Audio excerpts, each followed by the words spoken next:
The evening sun cast a warm glow across the small study room where the soft hum of classical music played in the background. A retired Harvard professor sat by the window, his hands folded thoughtfully in his lap, a worn leather notebook resting beside him.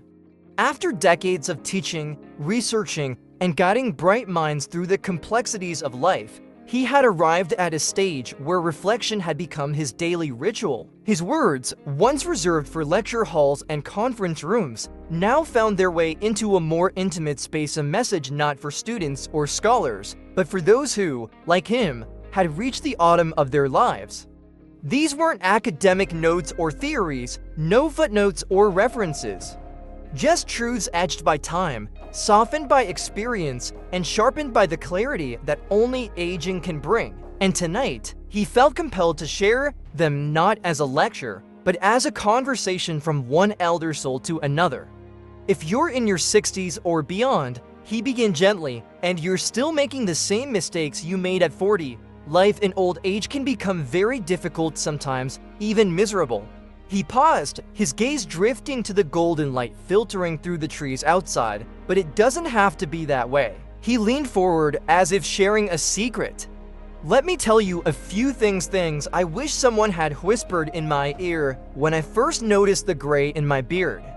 First, he said, never tell your children the exact amount of your savings. It might sound cynical at first, even a bit mistrustful. But over the years, he had seen too many families unravel over matters of inheritance and money. Studies suggest, he said quietly, that nearly 70% of family conflicts revolve around dividing assets. He had witnessed once close siblings turn their backs on each other, courtrooms filled with the cold tension of familial betrayal. Money is money, kin is kin, don't let one destroy the other, he warned. The more children a family has, the higher the chances of discord. You worked hard for your money, don't let it become the reason your children lose each other. Then he spoke of marriage, not the idealized romance of youth, but the enduring companionship that old age demands. If you've passed 60, don't waste your days quarreling with your spouse. By this stage, your children are occupied with their careers and families. You and your partner, you're the only constants left in each other's lives. There's a saying, he noted, when we are young, we share love. When we are old, we share loyalty, and that loyalty becomes a lifeline. As the days grow quieter and the outside world moves faster, your partner becomes the one who still holds your history, who still remembers the small stories that make you who you are. Treat them not as a habit, but as a treasure. He turned the page of his notebook and said something that made many nod in sad recognition. Do not spend your life savings raising your grandchildren. The room often falls silent here. It's a delicate topic. I know it sounds harsh, he admitted, but more than 60% of older people feel drained physically, emotionally, mentally from raising their grandkids full-time. What starts as help often becomes an unspoken expectation.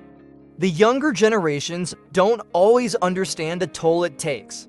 You give your energy, your time, your money, and sometimes they forget to say thank you. He paused. This isn't about being selfish. It's about saving enough for yourself to be well, to be happy, to live with dignity. Then came a cautionary tale. If you live alone, be careful before rushing into remarriage. Loneliness, he said, can trick the heart. At this age, companionship is a beautiful thing, but it should never come at the cost of peace. You've each lived separate lives, built different routines, different habits. A remarriage, no matter how hopeful it feels, is rarely without friction. And that friction can weigh heavier when you're older. He smiled gently. Sometimes, the sweetest freedom is the one where you're not answerable to anyone. You wake up when you like, eat what you want, travel if you can. Or sit quietly with a book. That, too, is love, self-love. He turned another page. Don't sell your house. At least not in a hurry. The professor had seen this story play out too many times. A child's persuasive words, promises of a better place, more convenience, a good return on value, and then the regret. A house isn't just walls and floors, he said, it's memory. It's the one place that feels like you, that smells like your life. It's where you return when the world feels too much. So hold on to it. It's not just property, it's sanctuary. And while the bond with children is deep, he urged his listeners to remember the crow-pushing principle. No matter how close you are to your kids, maintain independence. Adult birds push their young out of the nest not to abandon them, but to teach them to fly. The same is true in reverse. We must not lean on our children for everything, not out of pride, but out of love. Being self-reliant is the purest way to remain respected. If we don't burden them, he said, we give them the chance to love us freely, not out of obligation. His next point brought laughter and nods from many who had lived it. Don't overstay at your children's home. 3 days is enough. There's a grace in knowing when to leave. Even if they don't say it, your presence can make them or their spouse uncomfortable. Space breeds affection, too much closeness can suffocate it. Then came a particularly tender truth. When your children marry, lower your expectations. Too often, parents place hopes on sons-in-law or daughters-in-law that remain unmet.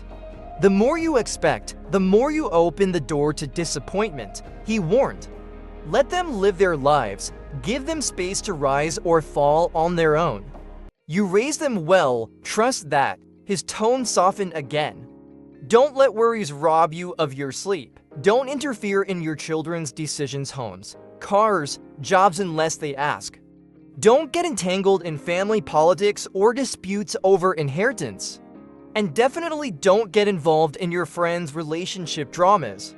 He chuckled. At our age, we don't need that kind of chaos. There are also types of money not to lend. He warned, don't lend unless it's truly urgent. Don't fund risky investments. Don't ever support gambling. Money you lose now may never return, and it's not about the amount, it's about your peace. And never forget these, he added, don't neglect your health. Don't damage your relationships. And never offer help through intermediaries. You could be blamed for things that weren't your doing. Protect your name, protect your peace. He folded his hands again, as though concluding a prayer. There are also 3 things you shouldn't wish for, he said. Don't wish for great wealth, just enough to live without worrying. Don't wish for others to rescue you, just the strength to stand on your own.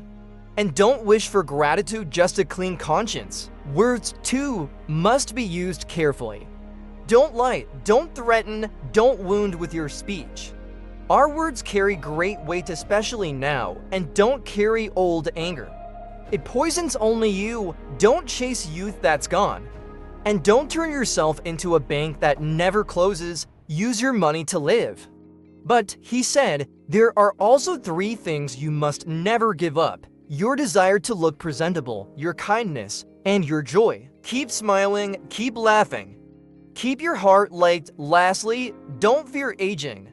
Don't fear being alone, don't fear what's ahead. The present is where life is lived, not in the past and not in the future. Some people are 90 but feel 20, others are 60 and already tired of life. The difference, he said, is in the spirit. He closed his notebook gently. Old age is not a punishment, it's an achievement. But only if we know how to live it. He smiled once more and said, thank you for listening. If these words have helped you, pass them on. Let's keep the wisdom flowing. And with that, the candle of his voice dimmed, but its glow lingered, steady and warm.